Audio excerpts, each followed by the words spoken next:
নতুন করে স্বাধীনতা পেলাম, নতুন বাংলাদেশ।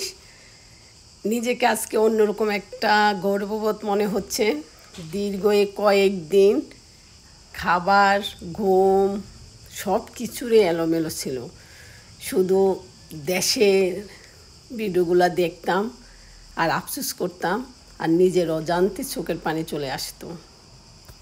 তবে আজকে অন্যরকম ভালো লাগা, ইচ্ছে করতেছে দেশে চলে যাই, কারণ দেশে সবার সাথে বিজয়ের গান গাই, সবার সাথে বিজয়ের শুভেচ্ছা বিনিময় করি। তারপরও সুদূর ইতালি থেকে আপনাদের সবাইকে জানাই বিজয়ের শুভেচ্ছা। আপনাদের কেমন লাগছে অবশ্যই কমেন্টে লিখবেন। আমারটা আমি আপনাদের সাথে বিশ্বাস করেন মানে কীভাবে প্রকাশ করব জানি না। তো এইখানে আমরা প্রবাসে থাকি, আমরা এখন কয়েকজন বান্ধবী মিলে একটা রেস্টুরেন্টে খেতে যাচ্ছি। খাবার তো বড় মুখ্য বিষয় না, বিষয় হলো ওইখানে আমরা একটু উদযাপন করব, মন খুলে বাংলাদেশের কথা বলবো। তাই আমরা কয়েকজন মিলে যাচ্ছি একটা হালাল রেস্টুরেন্টে খাবো, কারণ ওইখানে একটা কেক উদ্বোধন করব। নতুন বাংলাদেশ পেলাম, স্বাধীন বাংলাদেশ পেলাম। বিশ্বাস করেন মুক্তিযুদ্ধ দেখি নাই, তখন আমার জন্মও হয় নাই।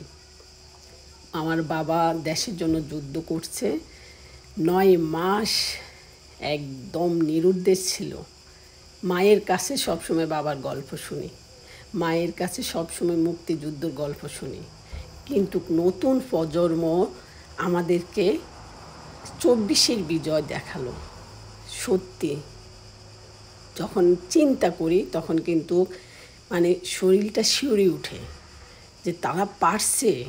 অথচ দেখেন তাদের মধ্যেও কিন্তু কেউই মুক্তিযোদ্ধা দেখে নাই, বা অন্যর ভাষা আন্দোলনও তারা দেখে নাই, কিন্তু তারপরও তারা এমনভাবে জয় ছিনিয়ে নিল, যেটা যদি এখন মিডিয়ার যুগ না হতো আমরা এত দূর ইতালির থেকে বুঝতামই না, হয়তো বা টেলিফোনে আত্মীয় স্বজন থেকে শুনতাম। কিন্তু এখন এই মিডিয়ার জন্য এই যে মানে ভিডিওগুলো দেখে অবাক হয়ে গেছি। মনে হচ্ছে বাংলাদেশের কেউ ঘরে ছিল না, মানে এখানে কোনো মানে কে কোন দল করছে সেটা প্রধান বিষয় ছিল না। শুধু বিষয় ছিল দেশের শান্তি চাই, নতুন একটা বাংলাদেশ চাই, একটা স্বাধীন বাংলাদেশ চাই। এখানে চলে আসলাম, এখন আমাদের খাবার নিচ্ছি, কারণ গল্প করতে করতে আমাদের দুপুর পেরিয়ে বিকেল হয়ে যাবে জানি। এর জন্য দুপুরের লাঞ্চের অর্ডার করলাম। এখানে এটা হলো হালাল রেস্টুরেন্ট, এখানে এই জন্য আমরা চিকেন অর্ডার করলাম আর ফ্রেঞ্চ ফ্রাই অর্ডার করলাম। আর গল্প তো মানে এমন অবস্থা, পুরো রেস্টুরেন্টের সবাই আমাদের টেবিলের দিকে তাকিয়ে আছে, যে আমরা যতই চেষ্টা করি যে আস্তে গল্প করব, কিন্তু আমাদের গলার শব্দ এত জোরে হচ্ছে, মানে রেস্টুরেন্টের সবাই আমাদের দিকে তাকিয়ে আছে। তবে ভাগ্যিস রেস্টুরেন্টের যে মালিক ছিল বা রেস্টুরেন্টটা ছিল পাকিস্তানি। যদি ইতালিয়ান কোনো রেস্টুরেন্ট হতো তাহলে কিন্তু একদম শিওর তারা আমাদেরকে বলতো যে তোরা রেস্টুরেন্ট থেকে বের হয়ে যা, কারণ এত জোরে যদি কথা বলো অন্যদের সমস্যা হবে। মানে খুশিতে আমরা কেউই পারছি না যে একটু আস্তে কথা বলবো। যাই হোক, খাবার দাবারের পরে আমাদের শারমিন ভাবি একটা কেক নিয়ে আসছে, সেই কেকটাও আমরা কেটে চিজ কেক সবাই খেলাম। সবাই চলে গেছে দুপুরের, যারা খেতে আসছে এখানে সবাই চলে গেছে, কিন্তু আমাদের মানে আনন্দই শেষ হচ্ছে না। যারা পরিষ্কারে কাজ করে তারাও কিন্তু এসে পরিষ্কার শুরু করে দিছে, শুধু আমাদেরকে বলতে পারছে না যে তোমরা বেরিয়ে যাও, কারণ ভাগ্যিস মালিকটা হলো পাকিস্তানি। আর আমরা তো ইতালিয়ান রেস্টুরেন্টে তেমন কি আমাদের খাওয়াই হয় না, কারণ ইতালিয়ান রেস্টুরেন্টে তো সব খাবার হালাল না, এই জন্য আমরা ইতালিয়ান রেস্টুরেন্টে মানে আমাদের যাওয়া হয় না। মানে শুধু পারতেছে না, আমাদেরকে বলতো যে তোমরা বের হয়ে যাও। যখন বলছি হেও জানে যে বাংলাদেশ আজকে আমরা নতুন একটা বাংলাদেশ পেলাম, নতুন একটা স্বাধীনতা পেলাম। যাই হোক, এখন বেরিয়ে যাব।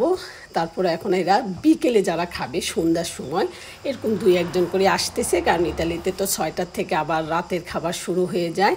আমরাও দেখলাম যে না, আর বসে থেকে লাভ নেই, কারণ তারা পরে দেখা গেছে বিরক্ত হবে। তবে আফসোস হচ্ছে যাদেরকে আমরা হারিয়েছি, যাদের মায়ের বুক খালি হলো তাদের জন্য আফসোস হচ্ছে, যে দেশ শান্তি হলো, নতুন বাংলাদেশ পেলাম, কিন্তু আমরা মায়ের বুকে সন্তান আর কখনো ফিরিয়ে দিতে পারবো না। তারপরেও প্রত্যেকটা মা যেন অন্তত নতুন বাংলাদেশ দেখে খুশি হয়। আমরা সবাই দোয়া করি, যারা সন্তান হারিয়েছেন, যারা আত্মীয় স্বজন হারিয়েছেন, আল্লাহ পাকে যেন আপনাদেরকে ধৈর্য ধারণ দেয়, যে আপনারা যেন আপনাদের সন্তানকে ভুলে থাকতে পারেন। কারণ আপনজন হারানো যে কী বেদনা সেটা আমি জানি। আমার ছোটো বোন মারা গেছে আজ 8 মাস, আমি এখনও একটা মুহূর্ত তাকে ভুলে থাকতে পারছি না। আর সেই জায়গায় আপনাদের সন্তান হারিয়েছেন, আমরা আপনাদের কাছে চিরকৃতজ্ঞ যে এত ত্যাগ স্বীকারে পরে আমরা আজ নতুন একটা দেশ পেলাম। আবারও যারা আছেন আপনাদের সবাইকে সিলট জানাচ্ছি, সিলট জানাই আমি এখানে বিদায় নিচ্ছি। আপনাদের জয় দেখে সত্যি আমরা অবাক। ইতালি থেকে কিছু করতে পারবো না, কিন্তু প্রতিনিয়ত আপনাদের জন্য মন থেকে দোয়া করছি যেন আল্লাহ পাকে আপনাদেরকে জয় দেয়, যেন আল্লাহ পাকে বাংলাদেশের যারা রাস্তায় আছেন, যারা মাঠে ঘাটে আছেন, সবাইকে যেন আল্লাহ পাকে শক্তি দেয়, সুস্থ রাখে। এই দোয়াটা কিন্তু একদম প্রতিদিন করছি, প্রতি মুহূর্ত করছি।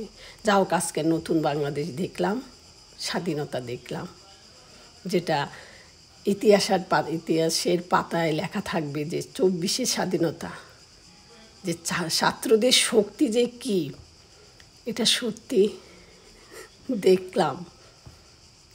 আবারও তোমাদেরকে সেলুট জানাই। সবাই ভালো থাকবে। ওকে, আল্লাহ হাফেজ, আসসালামু আলাইকুম।